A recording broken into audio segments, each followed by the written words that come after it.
maybe we'll take another minute or two and let other folks come in.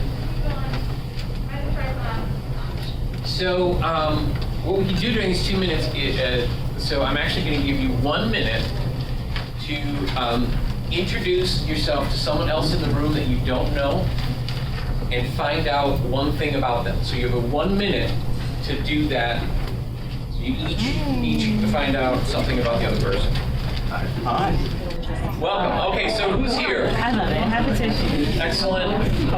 Great, now we know who's in the room. So we got a big crowd, so we won't do individual introductions. I'll start with me though. I'm Joel Christie. I do governance and leadership work. The story I'll tell is once upon a time I accidentally got elected to the board of directors at my local food co-op. I had no idea what I was doing. I'd never served on a board before. And a guy that I knew really well invited me to come to the stakeholders event. And so I'm like, board, what's that? He goes, whatever the stakeholders event. Great, love the stakeholders event. We did not talk about board work at all. But I'm like, well, these are cool people. I love talking about organic toilet paper. That's fun. And local products, and okay, that was all very cool. And I ran for the board, and I got elected. And so I had no idea what it's supposed to look like. And at my first board meeting, I'm like, well, I don't know what it's supposed to look like, but I know what dysfunction looks like. I'm like, all right. And pretty quickly, ended up becoming board president. And when basically what happened is I tried to talk someone else into becoming board president, and I was so bad at it that I ended up becoming board president. And we had a number of board members cycle off, and so when I found what was happening, I turned to our GM and I said, what do I do now? And she handed me a business card of Marilyn Scholl, who some of you may have heard of, in legendary status in the food co-op world. And she came in and started doing some trainings and facilitated some board retreats and started mentoring me. And I was just like, oh, I like this. I like this governance stuff. This is cool. My degree is computer science, but it's like, I can see the same kind of systems and structure. And I'm like, this is really cool. I'm a process geek. And so that's how I got into it. So I went from knowing nothing, and then after a few years, she's like, we're forming this consulting group. Why don't you come join us? And so I've been doing this. I've been working with co-ops around the country, some in Canada. I worked with one in New Zealand. And I'm a governance nerd. I'm a process nerd. I went to, for those of you who know, policy governance was created by John Carver. I went and studied with John Carver for a week. Learned all about policy governance, so I know a bunch of tools. Come on in, looks like we're gonna have a full house, fantastic. And then I work with 7 Roots. I got a slide for all this. Look, there it is. And there's 7 Roots. Nicole is here. Nicole does, I'm Nicole Klimek with 7 Roots. I do store design, store development, interior design, equipment specification, programming. The visual piece, all the stuff that I don't have to do this stuff. But you've also served on I boards. was on the board like Sacramento Food Co-op, currently on nonprofit boards, and yeah, I like to do it, but I don't want to teach it. So, Kevin Wazikis, general manager at 7 Roots, does the marketing and branding, is on the board at Lexington Food Co-op in Buffalo. And we have Kevin O'Donnell. I do store operations and prepared foods, and I'm the operations manager at Hunger Mountain Co-op in addition. And I choose not to be a GM because I don't have to do the governance. By choice. He'll tell me these stories, and I'm like, oh, that's so cool. And he's like, I never want anything to do with that. And what we at 7 Roots do is we help y'all build stores. We help develop stores, and I do governance and leadership, and I support our team through the store development process, hands-on work with clients, as well as our internal system and project management kind of stuff. I used to do project management too. He's our operations manager. So I don't know how many of you know, like, what stage are you in? Stage 1? Who's here from stage 1? Stage 2? Stage 3? Stage 2B. All right, so you have it's no idea what stage you're in. That's okay too. No judgment zone. Absolutely. Talking to the guy who had no idea what he was doing when he ran the board of directors. So that's great. I'm going to just flip back to my notes here for a second. So we've got like 50 members or less. Anyone just start out? All right. 50 to 100. Less than 250? Less than 500? Less than 1,000? More than 1,000? Oh, fantastic. Anybody not sure? That's okay. It's okay. Like if you're not sure what stage you're in, not sure how you're in, so write that down. That's a good question to bring home to find out. And that's one of the things we're gonna talk about today. Getting stuff done. So if you don't know, write it down, and you can follow up on it. Is there anyone here you're on a board of directors? Anyone here not? Someone else? Great, welcome, thank you. Okay, fantastic. So this is what we're gonna cover today. We're gonna talk how to get stuff done. Clearly a highly specialized topic.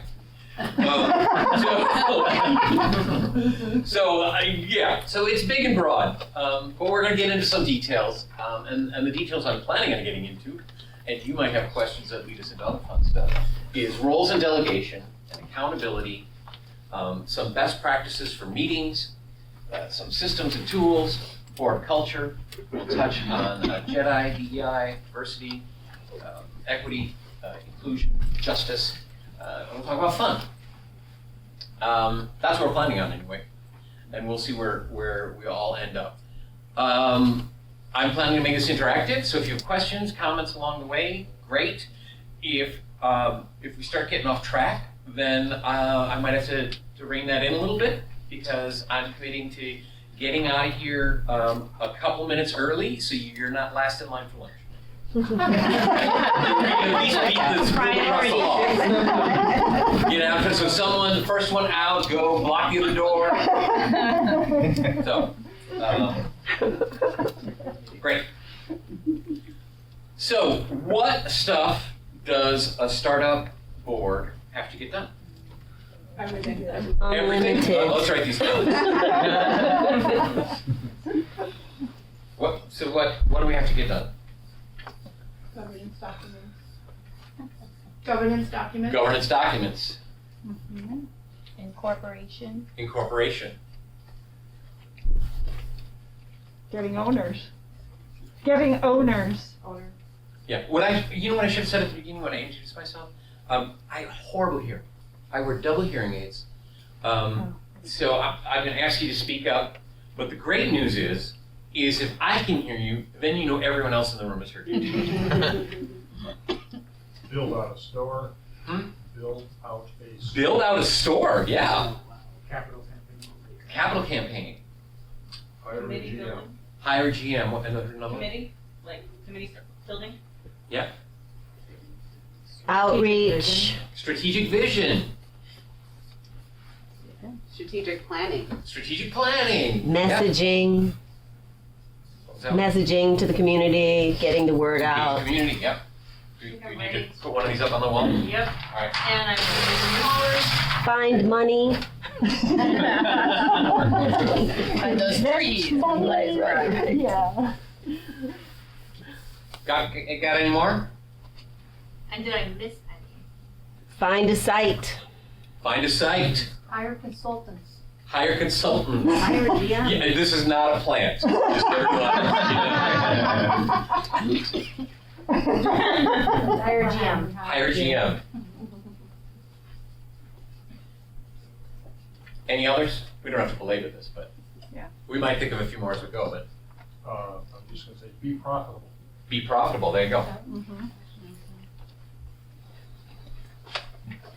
So I can think of a couple, like, make decisions. I mean, that's very broad, but, you're gonna make a lot of decisions. You're going to hold elections.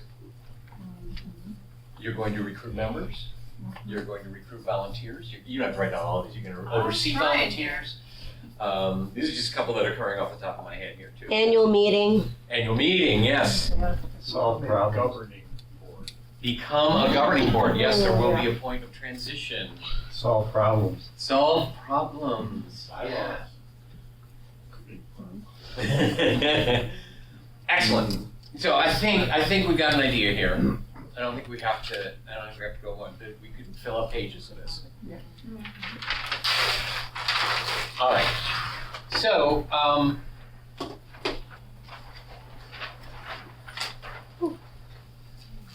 so some of the stuff I'm going to say today is going to be kind of ridiculously obvious, but I'm going to say it because I know sometimes I forget the simplest things.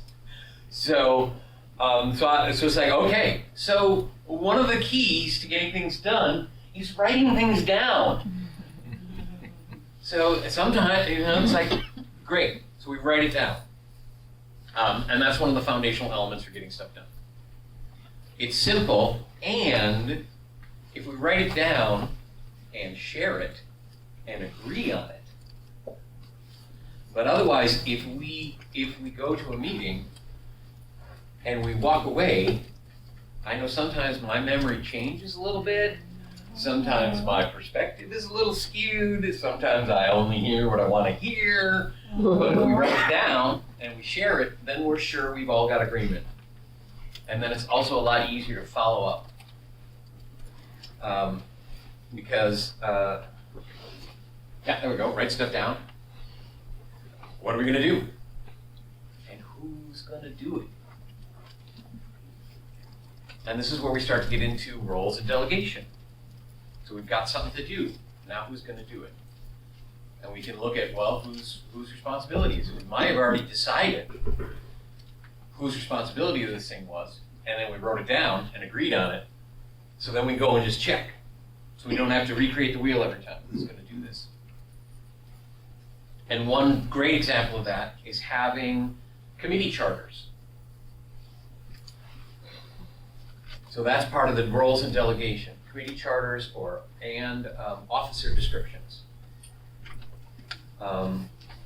So I have a committee charter template I can share with you all. I don't think it's gotten uploaded into the magic place where all the documents live for the upcoming stuff. We have But- cards and. But my business cards are there, and if you reach out to me, I will make sure you get that. But in it, it talks about what are the responsibilities of this committee? How is the committee organized? Does the committee have a budget? How is the committee supposed to report back to the board, and how often? So all that is clarified, so we've got an agreement. So we can move forward knowing that. And part of that is, so we've got delegation and roles. And when is it going to get done? So when stuff isn't off to committee, when we've got individual action items, when is it going to get done? Because if we have this, what we're going to do, who's going to do it, when we're going to do it, now we can have accountability. Accountability, this is a big one. This is one of the major keys of getting things done, is having accountability. We all agree what we're going to do, and we're going to hold ourselves accountable to getting it done. So what does it look like? We write it down, we communicate it, we share it. We have action items. We keep a running list of those action items.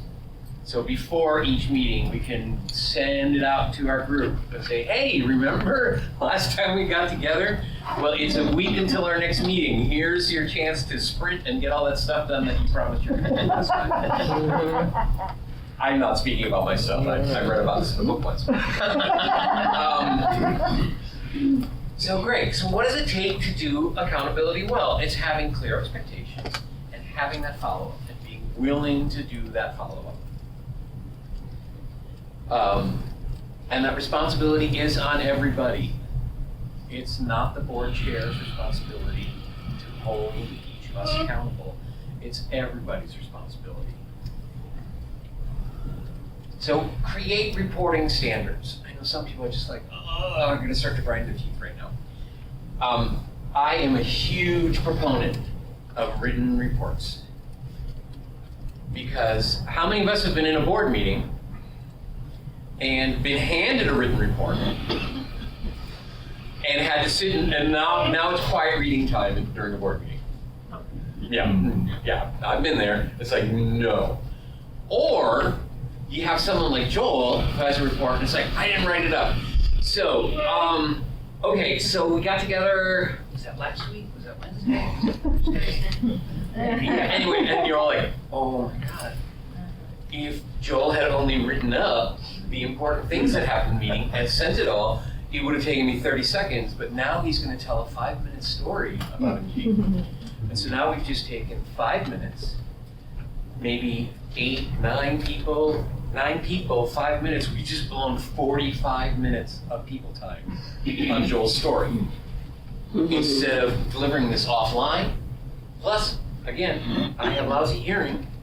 So this is also a difference, an accessibility issue. So I don't have to try to hear and process in the moment. I can read in advance. So we get them, we write them, start somewhere. Write a crappy report. Just like phrases and bullet points. Great, if that's all you can do, start there. But get in the habit of doing written reports, getting them out in advance. So everybody can come prepared, can read and come prepared. And then, as a board, then you'll read Joel's report and do it in 2 stages. Assess the content of the report. Did this meet, did the thing we asked him to get done? Do we have the information we need? Can we have the discussion that this was meant to spur? All of that. And then, separately, we can say, okay, Joel, now let's talk about your report as a concept and how we want reports to be in the future. And this will get you into a great habit for your committees, for individuals, and individuals down the road, your GM. When your GM starts reporting to the board, you have already built in this culture of reading reports and acknowledging them. I just wanted to mention something our co-op has recently moved to is our format for our team committees is the agenda with notes on it, and then as they go through their meeting, somebody keeps essentially reports on the same agenda and that gets submitted as a report. So you're not having a separate agenda for each team and then somebody has to go write a report. You can just see it all as your agenda, know what you're going to meet about, and then write it down throughout your meeting and just submit one document. Great. Fantastic. That is a great idea. So, and then we get to accountability, when it really happens. And what accountability is about, it's about, did the behavior match the expectations? Not to be like Joel. We are not having that referendum today. I know some of you were hoping for that. But it's about, did Joel's behavior match our expectations? And that's accountability. It's like Joel said he's going to get this thing done by Monday. It's Monday, it's not done. Not do we like Joel? Do we like Joel's style? Do we like, that's not about it. So it's about the behavior, not the person. So if we can be good at this, we can do accountability. And it can be firm accountability, but it's not about the person. Because it's about what's going to best serve the team. We all agreed we needed this by Monday, Joel. So it's not anything personal. Yeah, and we know stuff comes up. So how do we deal with it? So we can still do it with kindness, with the focus on what's best for the team and what was behavior. Mm-hmm. So even when it's not just the report is late, but it's like, yeah, we have agreements about how we behave during meetings, Joel. And so you're stepping on people, you're over-speaking, or so it can be those kind of conversations too. Has anyone ever been on board or group? Or who gets to have that conversation with the person? Who gets to have that conversation with the errant board member? In my experience, I don't know if someone's guilty, but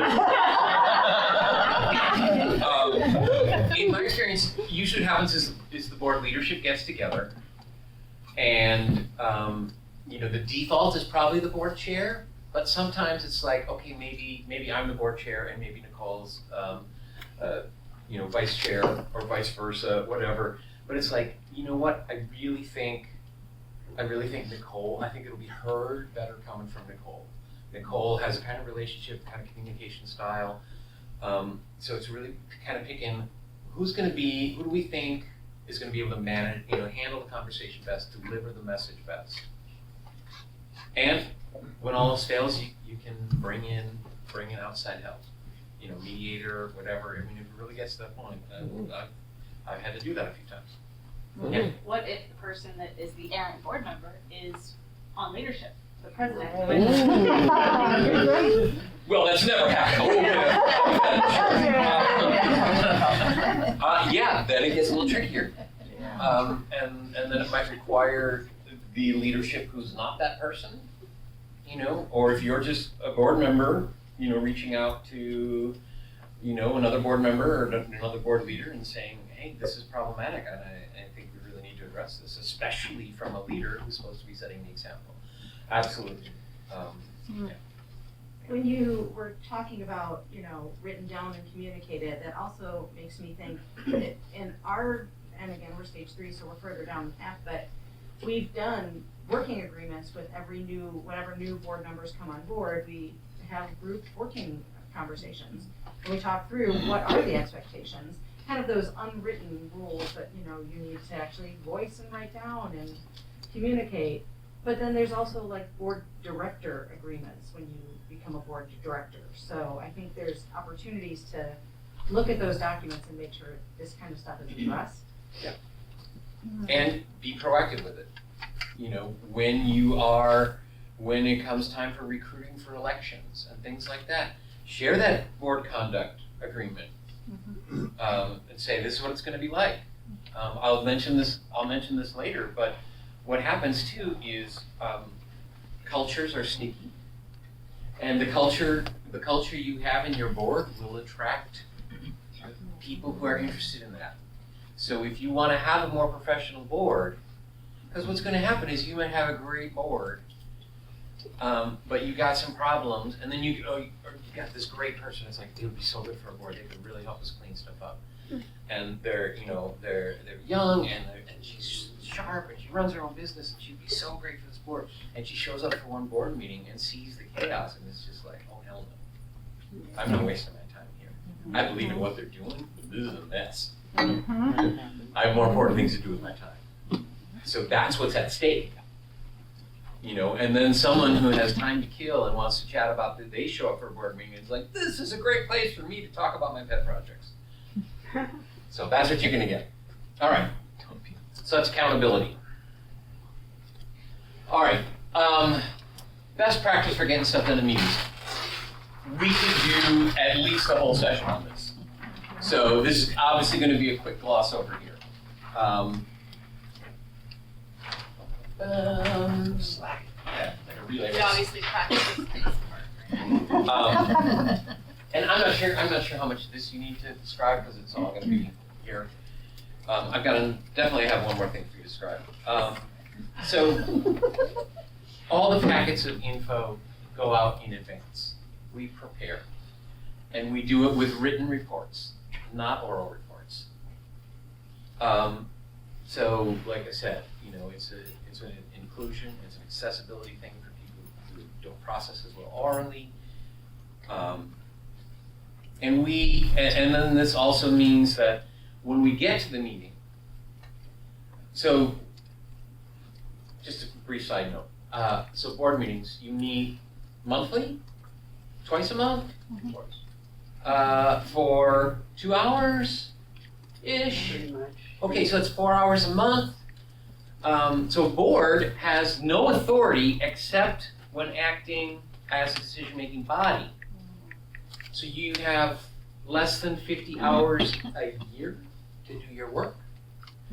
So if you start thinking about it like that, think about a 10-minute conversation that doesn't go anywhere, or that rehashes something we've already been told in our reports. So by doing those reports in advance, we can say, okay, instead of a half hour on this topic, we can talk about that one thing that spend 5 minutes that'll get the board to the decision it needs to make from that topic that happened. So it really helps us run. And so now all of a sudden we've just given ourselves a 25-minute gift, which means we either get to go home early and see our family, or we've got time for another couple of important conversations that need to happen. Your agenda, that is your roadmap. That's your plan. I always built agendas based on two things, urgency and importance. So sometimes, approving the last month's minutes, not very important. Some important, not terribly, but it's urgent. We want to do that, we want to get that done. Or, the big picture, strategic vision, strategic planning, I heard someone earlier. Yeah, that stuff's really important. It might not be like hair on fire, we need to do this right now, but it's also something you can't never do. So you have that mix of urgent and important stuff. I always start the meeting by setting the tone. Maybe if you're policy governance, who uses policy governance? Anyone here? A few? Maybe we read our end statement. And we just remind ourselves, why am I here? Why are we doing this? Oh, right, to create a healthy community. We're here to change the world. We're not here to, check off administrative tasks. That's how we're gonna get some of the way toward changing the world tonight. But we start with that, we set the tone. Maybe there's a focus on some of our shared agreements that we have. And we remind ourselves, and so we start from shared agreements, shared goals, we're in this together. So we can set the tone quickly with that. I like to do a check-in. We didn't have time for it in this big group today, but I like to do a check-in. And what that helps me is just a quick, how's it going? And what it does for me is it allows me to take what's going on in my outside life, speak it, put it aside. You know what? My mom's having health problems. I put it aside for now. And then everybody knows what's going on with me. It's like, oh, right, they're people too. They have lives. I can be empathetic. It's like, geez, why is Nicole snapping at me? Well, at the beginning of the meeting, Nicole said, bad week. It's like, great, enough said. So we're able to do that. We're able to check in. And then what's happened is we're 2 minutes into the meeting and everybody's voice has already been heard. Even the introverts. So everybody's taken a step in with that check-in. And we remind ourselves that we're humans here doing something for a common cause. When I build an agenda, I do not put topics on an agenda. I put outcomes on an agenda. Can you say that one more time? I do not put topics on an agenda, I put outcomes on an agenda, or decisions to be made on an agenda. Because if I put annual meeting on the agenda, and then if Joel wants to talk about what food we're gonna have for the annual meeting, when in fact what we're talking about is something else about the annual meeting, well then we know if we keep it focused on outcomes, then we know when we're on track or not. Sorry, you said you do not put blank on the Topics. You do not put topics on the agenda. I am more But you put specific. but you put outcomes. Put an outcome. Why is this? We are gonna make a decision about when the annual meeting is. So if Joel's like, well, when we had food last year, it's like, is this about when we're having the annual meeting? No, sorry, Joel. We're not talking about that tonight. We're making a decision when this is gonna happen. So we all know, what are we driving toward here? So then we know when we're taking a tangent, and we know when we're done. All right. A bonus one on agendas. I like putting the next meeting's agenda on the agenda. So I'm not just thinking about this meeting, I'm also thinking about the next meeting. Now there's gonna be new stuff that's gonna come up that's gonna affect, but I've got a draft of the next meeting when we're at this meeting. So then we can look ahead. So then we can assign those action items for the things we know we're going to handle in 2 weeks or in 4 weeks. So if we can start to get that far ahead, that's a bonus. Takes a little while to get there. So is that like at the end of the agenda or on Yep. each agenda? Yep, at the end. At the end, as we're wrapping up the meeting, it's like, let's look ahead to the next agenda. And it's like, oh, what do you... pages? Hmm? How many pages are your agenda?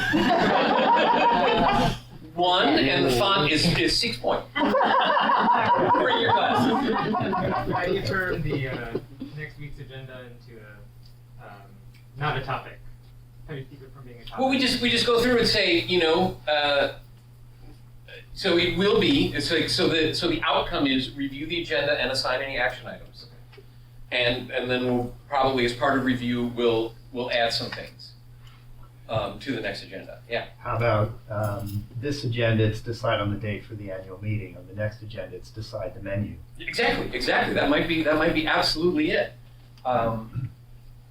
So then before we all leave from this meeting, we've already queued up the next meeting.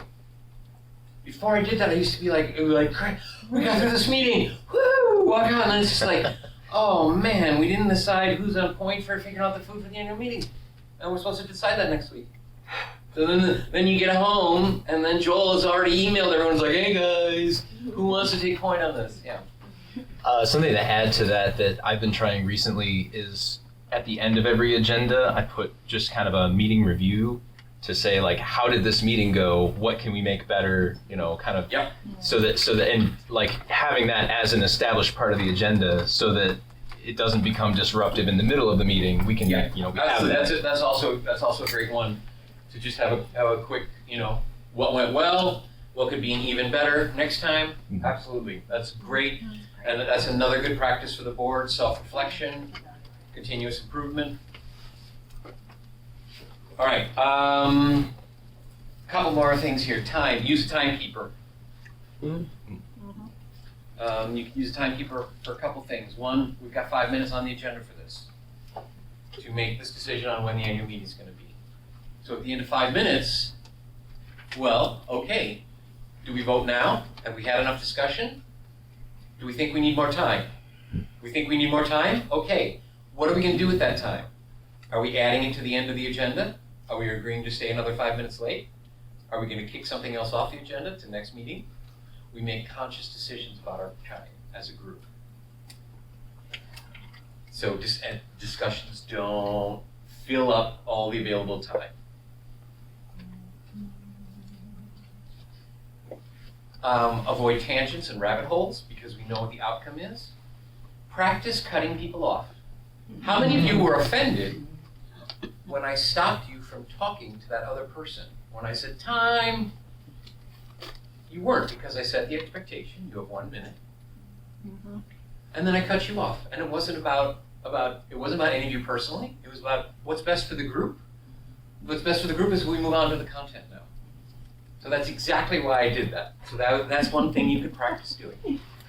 So it's not about Joel, we don't want to hear from you. It's about Joel, we have other things to discuss and we want to hear from everyone else. So you can use a timekeeper for your general discussion. You can use a timekeeper for, all right, 1 minute, we're going to do a whip around and each person is going to weigh in on how they feel about this, about the date for the annual meeting. And we use timekeeper. And that's another great way of being sure that the cishet white guys don't suck up all the space in the room. Sure, we make room for everyone's voice, not just the loud extroverts either. Yes. So when you say timekeeper, are you meaning that you have an actual physical clock there, or do you have another person that says? Usually there's someone on the board who is more than happy to take that role on. Okay. Be like, oh yes, I will run the timer on my phone.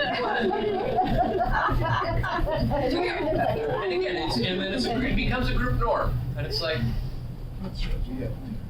absolutely. And I said person. Yeah, and again, that helps be sure that we've got that no one is dominating the time. You can check yourself easier. I'm a big proponent of stepping up and stepping back. So absolutely, we want everyone's voice in the room. We want diverse perspectives, and you need as a board member, you need to be able to be a strong advocate. If you believe in something, you need to be able to be an advocate for it, and you need to be able to listen to the other perspectives on the board when they're advocating for what they believe. Another one, I work on some boards that have a vibe monitor. What? Vibe monitor. Yeah. How's the mood going? Everything good? Everything good? Or do we need a little? It's now time. Good time for a little break. Let's take 2 minutes. Let's deep breathe. Let's do our meditation apps for 2 minutes. Just to be sure, So some groups need it, some don't at all. Some groups I've worked with, it was vital, and it became really important and fun. So I apologize. Are people just like playing music, or is it just like a get up and? Usually it's just more someone who calls out like, hey, are we getting a little heated here? Are we, should we just take a breath here before we move on? Just someone who can, yeah. Are you assuming that all board meetings are meeting in person, or is it kind of the new norm of? I've been on Zoom calls at under my monitor. It's applicable across hybrid, in-person, and Zoom. Yeah, and in fact, like timekeeper, I think is more important on Zoom, because it's so much harder to just have a conversation on Zoom because there's the time lag. Yeah. So someone finishes speaking, and then 3 people start speaking. Oh, you were speaking here, you were speaking here. So it's much easier to do facilitated conversation. And we'll go through and either Jerry, when you're done, you call the next person. We're going to each go around the room. Either facilitator calls or whoever's done. It's like, all right, I'm done. Nicole, you go next. And then like at the end, it's like, right, who hasn't gone? All right, great. But yeah, absolutely applies to online as well. Diversity of perspectives. Learn to embrace and get good at being uncomfortable. I grew up learning that conflict was not good. It was to be avoided, or it never ended well. It just never ended well. It usually ended with stony silence that I will remember till my end of days, or loud, angry things. So it's been a lifelong journey for me to lean into and get comfortable disagreeing with someone. And again, it goes back to that, this isn't about, do I like you? This is about, again, going back to what's our shared agreement? What's our shared goal here? And so we start, and if we can keep that in mind, then what happens is, we're on the same team, heading to the same place. We're just choosing the path. It's not, right or wrong. It's, we're just choosing the different path or the different recipe to bake this thing we all agreed to bake. So it keeps us there. And of course, diversity perspective stuff, it's all about listening and respecting and advocating and accepting the group decision and moving on. Unless, of course, it's something that, you feel this is immoral, that's your line, that's your line. But generally, it's not. It's about accepting group decisions and not bringing it back up at the next meeting. Also, how many of you are familiar with the term the groan zone? So, I don't have a ton of time to get into it, but basically what happens is when you're faced with a problem, when a group is faced with a problem, you start with, here's a problem, and then the conversation, the work will expand into this diverse, chaotic area where we're kind of all over the map and on all sorts of different ideas, and diverging and it's the groan zone, and then you're in the middle, and it's just like, oh, what are we even doing? And it's a normal part of the process. And then if you're able to go on and get through that, then you will start to converge, and you'll start to build alignment around ideas, and you'll start to, but it's a normal, just understanding that it's a normal part of the process, oftentimes in problem solving, is it's going to get worse the more you dig into the problem. Doesn't mean, it's going to always continue to just get worse and worse and descend into chaos and destruction. It will usually diverge back.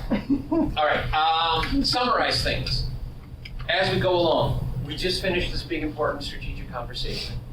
Let's take 2 minutes and have our secretary summarize the big points that we did. And I love to use this really simple tool. What, so what, now what? So you can use that in many, many situations. We just had a conversation. What was this conversation? What were the major points? So what? Why is it important? Now what? What are the implications going forward? What are the next steps? You can use that at the end of this session. If you want to summarize your thoughts, what did I get out of this? What happened? What did Joel blab on about? Was any of it important? So what? What are the next steps? Don't go to Joel's session ever again.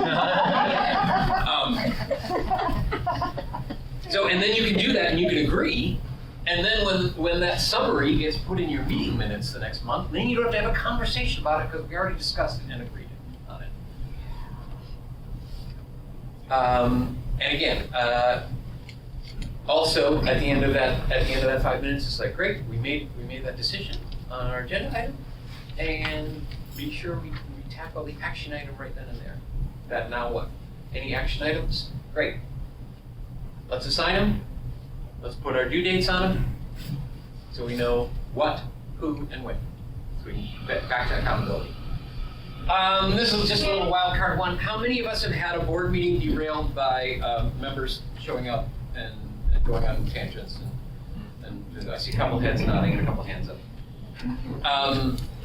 So we, I love democracy. I love co-ops, and we, members get to come to board meetings, and sometimes they don't understand the work of the board, and they have things that they are passionate about, which makes them part of the co-op, and which might derail our process. So I discovered a tool when I was on the board at Outpost, and then we had 20,000 members. So, we didn't often have more than a few members show up, but you think, okay, 0.01% of the members could show up, and that's still a handful. And if we give, I have some boards who are like, we have open time at the beginning for member comments. And I'm like, open time. Beginning. Timekeeper. And also, I drafted and board approved, and it's been, there's a version that I can share. It's a guide for guests at meetings, and it kind of says, hey, thanks for coming, and you can distribute this in advance too. Say, hey, this is what the board does. This is why we're meeting. This is our agenda. Our time is pretty sacred because we don't have a lot of it. We want to hear from you, and if what you want to talk about isn't board business, if it's the color of the bathroom, once you got a store and everything, or something like that that's operational that we've delegated to our general manager, this stuff on the road, or it's something that we're not covering tonight, we'll give you your 2 minutes or whatever you allot to member input, if you however you set this up, and then maybe someone communicates with that person offline instead of giving away our meeting time. So would that be included in the minutes then? So that person would be a part of the board meeting? Or is that done after or it would before? typically, what I would typically recommend, there's a couple different ways of doing it, is, usually you list everyone who's at the meeting. If a guest wants to come to the meeting, they, give their owner number.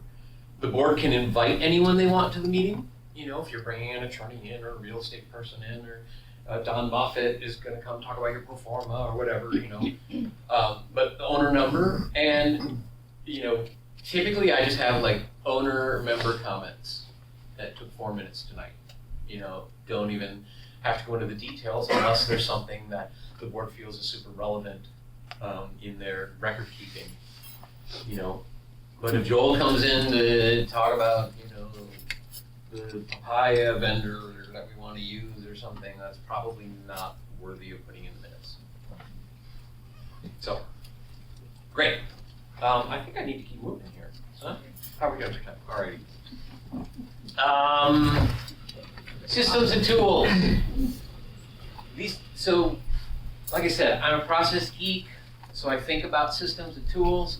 All these things, your minutes are part of your systems, your board calendar, whatever online repository you might have. And now we're getting into technology, and there's a whole world of things that open up there in terms of how do we eliminate barriers from participation in leadership, and do we, you know, is the board willing to subsidize internet access and the computer hardware to be sure that anyone can participate in board leadership? We talked about, you know, committee charters, agenda template, guests at meetings guide. How do you make decisions? That's part of your systems and tools. Is it majority vote? Do we do consensus? Consensus -1? Do we flip a coin? Hand-to-hand combat? Or, you know, all processes that have been used to make decisions. Some yield better results long term than others. Typically, we all have policies. Yeah. Just a question on minutes. What degree do you recommend, or is there a standard as to how deep your content goes? Minutes? Well, the one thing I can say for sure is you do not want a transcript. That is not helpful. That's why I talk about I like to summarize. What did we discuss? What are the takeaways? Why is it important? What are the action items? Rarely does it matter who said what. When I've been on a board, I will often play devil's advocate, just to be sure that we're thinking about this from every direction. It's like, okay, I'm not advocating for this, but what if we tried this? Or what, you know, to be sure that we're covering all that. So you don't have to say all that. We say, you know, we discussed about, you know, this was the topic that was discussed. So you've got that official record that things were deliberated.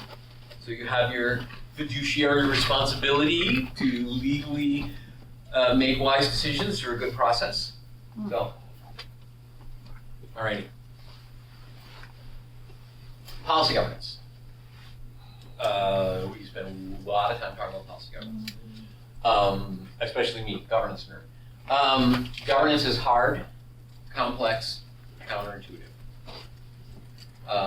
But good systems will generally lead to good results. Policy governance is the most commonly used, best practice governance tool. Yeah. What is good systems for good results? Well, like I said on the last slide, what are our systems and tools? You know, so having these things in place, having a board calendar. So, we're looking to the future. We're planning things in advance. We're not just ad hoc making things up. We know how we make decisions as a group. You know, these sorts of things. Having good systems in place, having written policies. These are the kinds of systems that will lead, and good processes that will lead to good results. And get support. Yeah. So like I said, there's a lot that goes into policy governance. It will not solve your problems. It's a tool. Leadership is super easy until you bring in problems and people. That tends to complicate. Up to that point, super easy. And policy governance. Right. Can't have one without the other. Yeah, exactly. And policy governance does not address any of those things. But what it does is it gives you that framework within to work. You know, it gives you proactive, written down agreements. So we can have accountability and we can organize our work. All Alrighty, what else we got here? How are we doing for time? Where's the time? 20 minutes. 20 minutes? Alright, let's take 2 minutes here. I mentioned work culture earlier. It's important, it's sticky. How can we ensure that our board culture is awful? How can we ensure it? Let's hear it. I bet you got some ideas. Don't listen. Don't listen. Let's write these down. These are good. Aggressive communication. Oh, passive aggressive communication. That's what you want to say? Oh. No, it's fine. It's fine. We'll write down passive aggressive communication. Use that. We'll write it down. I have no experience with that. Growing up in the Midwest. No outcomes. No outcomes. Like a zero vetting process? Zero vetting process. Yeah. Power hoarding. Ooh, going past the time. Long meetings. Long meetings. What's long? Define. I said define long. Well, going past the time. Yeah. Any others? Oh, yeah. Come on. Not having clear agendas. expectations. Not having clear written expectations. No clear expectations. No agendas. No agenda. Making excuses for all your tasks. Making excuses. Oh, making excuses. Ooh, yeah, defensiveness. Defensiveness, yeah. Interrupting one another. Interrupting one another. Constant bickering. Constant Constant bickering. Constant bickering. Constant bickering, yeah. Yeah. Building off of that, just not rooting your disagreement in like vision or aims. Yep. Not rooting your disagreement in the right context for what yeah. Avoidance. Avoidance, yep. Yeah, so we know how to make culture awful. Because we've all been in enough groups where one or more of these elements were there. Not rooting disagreement in. Values or goal. Values, that's better than my rephrasing, thank you. So then we have to think about how can we flip it? How can we make sure we're not being passive aggressive? We can do outcomes, we can have vetting. We can be sure that power is shared. We can have good timekeeping. We can have agendas and expectations. We can do what we can to set up a dynamic where defensiveness is not required. It just doesn't happen because it's not. It will probably happen at some point. I have a general manager that I worked with coaching, rockstar GM, been doing it for 30 years. And they're like, I still get defensive when the board asks questions. It's like, I've learned how to control my emotions and just be like, no, they're just asking questions. This is their job. They're supposed to push back. They're supposed to kick the tires on my ideas. I don't want a rubber stamp board. I understand all that. And the defensiveness still comes out. So we need to, work to create an atmosphere where it can dissipate as quickly as possible. We can support each other. We can remember that the disagreement, we're about the values and our shared goals. So when there are disagreements, it's about the path, not the person. Alrighty. I'm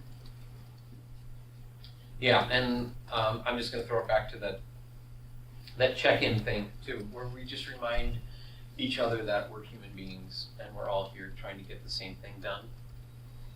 And so, that's always good. All right, justice, equity, diversity, inclusion. Finally, you get to hear from the white guy on this topic. I know that's what you're all waiting for. Clearly, there's so much that we can't get into here, but what I do want to bring up at this point is how do we do this as a board? How do we start to work on this? If we want to get stuff done, what does it take? What are our goals? Finding clarity on our goals. Is it part of our ends? To create a just community? To create a community of inclusiveness? Of equity, of equality? Where in our other policies might this show up? In our board behavior policies, things like that. Because if we want to get stuff done, and that means writing stuff down and having written expectations, and we want to get this kind of work done, guess what? We got to write stuff down and have written expectations. Otherwise, it's not going to happen. Mm-hmm. So if we want to be a welcoming and inclusive board, or a welcoming and inclusive store, or a welcoming and inclusive co-op or community, let's write that down and let's figure out what kind of work has to happen. And this is certainly not going to be a great, we'll handle this next meeting and then done and done. This is going to be ongoing work. What's that going to look like? How are we going to make time for that? How are we going to prioritize that? And the questions that occur to me right now, there's probably hundreds of other good questions. Who's in the room and who's not in the room? Whose voices are being heard? Who's being served? What are the barriers that are there to participating, leading, shopping, becoming owners? So thinking about all of that. I know we had all day Thursday, we've got a separate track. We're starting to make in the co-op, the food co-op community, we're starting to make some strides in this direction, to really think about this and really incorporate it in and not just have it be a sticker we're going to slap on at the end. And so in terms of board work, getting stuff done, this is just the tiniest little beginning of thinking about how to do that. And there's probably lots of people who will have good ideas for this too. So, yeah, I just wanted to be sure that that was brought into this session as well. And the work that the board has to do. Great. We're getting toward the end of the agenda here. And the end of the outcomes that I put together. Oh, don't forget to have fun. If it's not fun, I am out of here. I can work really hard, but if it's not fun, no. I would rather work hard and have fun than have something that's easy work. So, if it's something we want to get done, if we want to have fun, what do we have to do? We have to write it down. You think I'm kidding? I'm not. Make it part of your agenda. Put it on your agenda. Whether it's, taking 2 minutes and celebrate whoever on the board had a birthday that month, or just, have a celebration of gratitude round, or whatever it is, take the time. I'll get to you in a second. When someone is leaving the board, celebrate them. And what others will see is that, oh, I'm valued here. And you'll have more people willing to step up. So if you've got people who are thinking about running for the board and they see you celebrating each other, I want in. I'll go hang out with people who do that, who take a couple minutes for gratitude and celebrate. I want to celebrate what Nicole did this week. Joel does this in every meeting we have. So, yeah.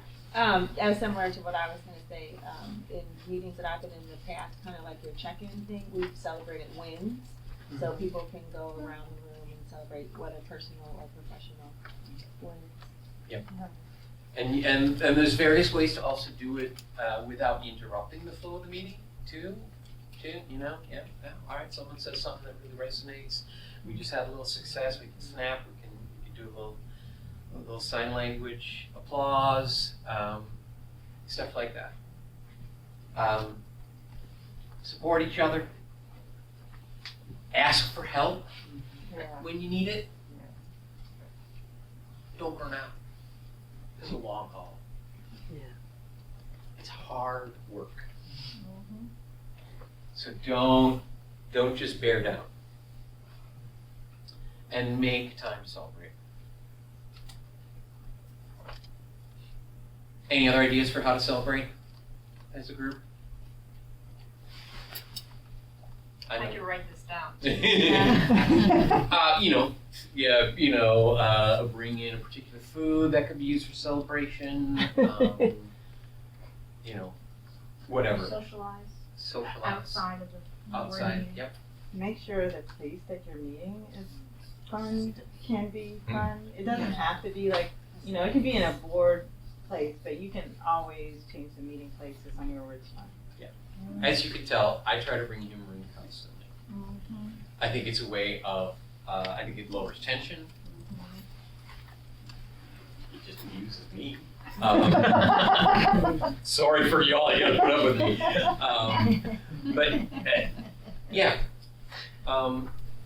And I think if you can bring a lighthearted attitude and a fun attitude, even though it's hard work. And something that our board or our club is actually doing is once a month we have happy hour with the co-op. And we meet at it's actually one of our business owners in town. It's a brewery, and it's open to owners, and we usually make sure that we have 2 or 3 board members or more. We don't talk about business, we don't talk about board work, it's just informal, and we've been doing it for the last 4 months, and it's been super well attended, and has been an absolute, it's just, we can just talk to our owners and get to know them without any sort of pressure. Joel sets them up for our partners in business. We have virtual happy hours with people that we work with outside of settlements. Yep. We try to do virtual happy hour with the FCI folks every couple months, just to hang out. Any reason to have So, I was going to say something, but it must not be that important. All right, shameless plug, but not just for me. Get help. There are outside experts, FCI, us, Don Moffitt, all those other folks who can provide experienced, professional, third-party perspective. That'll really help you get stuff done, because what can happen is, you're already doing this because you're here. But it empowers the board to confidently make a well-informed decision. When not being sure might delay making decisions, which means not getting stuff done. Now, it's different than holding off as a decision. Deciding not to decide, deciding to shift the timeline for something as a conscious decision. So, talk about roles of delegation, and accountability, and best practices, and systems and tool, board culture, JEDI, DEI, and fun. Any questions? Paul. So I have a question in the very beginning about the reports. So you have the minutes and stuff like that. And then we also have a task sheet. And we go through the task sheet. And when we have a rough patch with our board, there was oh, we don't want the task sheet anymore. We don't think we should do the task sheet. And that's how we get things done. So are you saying to write a report based on all the little different tasks? No, more reports for we want to, we need to hear from this committee, or we set up a task force, or Joel was going to go, talk to these different venues, potential venues for the annual meeting. Okay. So Joel doesn't come back and say, okay, so I talked to Bill over at this place. Got it. I send the board a report. I see. Of the follow-up on my action item.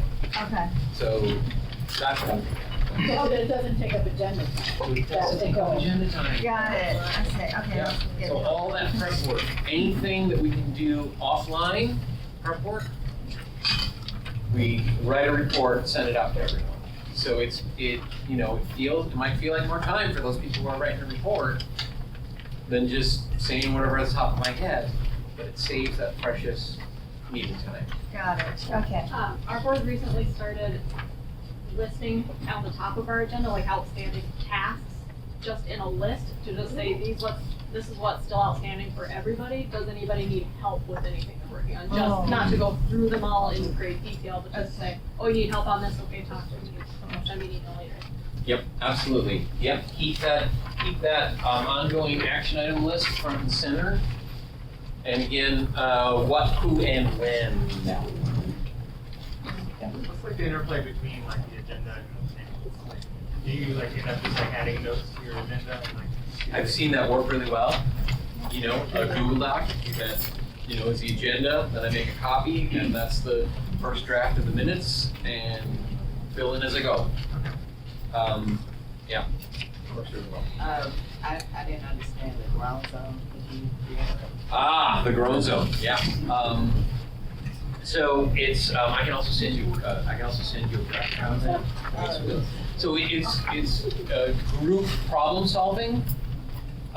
What they found is that we start at kind of a place where we're all together and we've defined the problem. So it feels like we're all on the same page.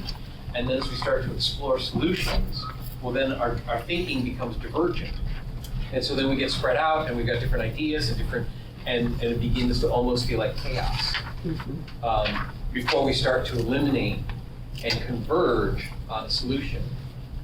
But at that point where we're at our most divergent thinking, feels like, oh, we started here all on the same page and now it's like this. And it's like, what's gonna happen next? We're just gonna keep going like this. And it doesn't. So we get to that point and what happens is that sometimes groups can freeze because they feel like this is just getting worse, let's stop this. But usually what happens, you know, if you've got good facilitation, if you get to that point and it's like, okay, and now we start to eliminate some of the ideas and, you know, it's like, okay, yeah, we considered that, we're throwing that one out, we're throwing that one out. Oh, well, hey, look, we're converging. Oh, we're down to 2 ideas now, you know. So but that grown zone is in the middle when it feels like, oh, it's getting worse, it's getting worse. What's happening? Is our board broken? Is our process broken? Yeah, and just understanding, oh, that's not. Something that has worked for us, we, within the larger nucleus, we set up committees. So if there's a problem here, we have someone doing that committee work. Mm-hmm. And so when we have the agenda, we have that one person from that one committee, because the work has already been done. Yep. And then put that on the agenda as either old business or new business. And that has kept us within an hour meeting. Because the committee has done the hard work. Yep, absolutely. Instead of everybody trying to, you know, think tank coming together. It's like, who wants to work on this issue? Who wants to work on that issue? Yep, and you can have standing committees that are like little task forces. Yeah. It's like, great, go tackle this little problem, come back. And that's where I want that group to come back with that written report, with that summary. And then it's like, okay, now we just need a few minutes to discuss, to make the decision, the final, you know, everyone understand that? Any other questions? Great. We can vote on the date of the annual meeting.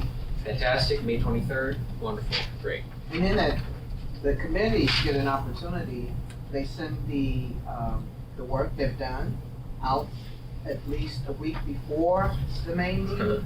So when they come, everybody's already read it, got their We're prepped and ready to roll. Absolutely. Yep. So 1 hour meeting, 45 minutes, hour around. You can get so much done in an hour if you do that prep offline. And then everyone gets to do it when it works with their schedule. And not when we're all together. And so if you're on Zoom, if we can save the amount of time we're on Zoom. That's a good thing. Any other questions, Paul? All right, so you have a board member that at the meeting, they're all like, yeah, we should do this, and yeah, we should do that. And then, so for example, there's a board member that does the newsletter now. I'm like, we have to get it out no later than the 10th. Oh no, she says we should do it by the 5th. Okay, it's the 21st of the month. and I just texted her this morning, like, where is it? Like, yeah, now I can communicate. Anyway, so how do I have that conversation? Like you said earlier, it's a whole board thing. Do we bring it up at that icky stuff at the board meeting? Do we talk off, you know? Yeah, I think it's probably a combination of talking offline and then at the board meeting, it's like, okay, we want it done by the 5th, that didn't happen, what has to change? You know, do you need more support? You know, Joel, do you need more support to get this done by the 5th every month? Or is this do you have too much on your plate? Joel, you're also having these other 2 committees. Do we need to take the newsletter off your plate? Does someone else need to step up? I'm afraid to ask that question. Well, right, yeah. I want it back. Exactly. Liar. Okay, so great, so now we got a problem, and now we're gonna think of some divergent solution. What's another solution? Maybe we do a newsletter every 2 months. Yeah, I was thinking. You know, about that. maybe. Every quarter. Yeah, right, so what do we have capacity for? What's the ROI? You know, maybe we pause a little bit on the newsletter and we spend some time recruiting some volunteers. Uh-huh. You know, we gotta work with the bandwidth